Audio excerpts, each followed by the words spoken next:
One day, during my busy time, I visited the parents of my new girlfriend and future wife to make a good first impression.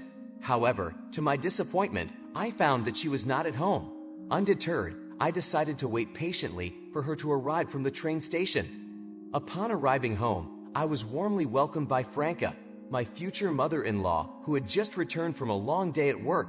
Franca, the ever-gracious hostess, kindly offered me a refreshing cup of tea. Settling into the kitchen, we started to discuss various domestic matters, from her gardening projects to the latest neighborhood happenings. Suddenly, my girlfriend, Mia, called to inform me that she had missed her train and would not be able to join us until the following day. She mentioned that she would be spending the night at a friend's house instead.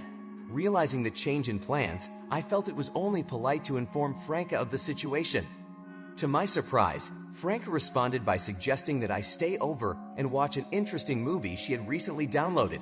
Intrigued by the offer, I readily agreed, and we settled down together on the comfortable couch in front of the large flat-screen television.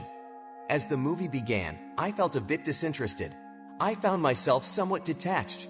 The film turned out to be rather dull for me, so I opted to grab a beer and headed to the kitchen to get a cold one from the fridge.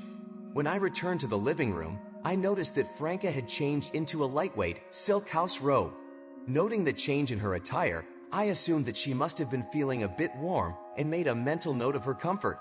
I did not, however, pay it much mind, focused instead on simply enjoying the remainder of the evening in her company. But a good thing is here my future father-in-law was staying in another city for work and rarely came home. As I sat in Mia's living room, I couldn't help but feel a bit uneasy. My future father-in-law, Trucker, was not present. He was more often on the road than at home these days, driving his big rig across the country.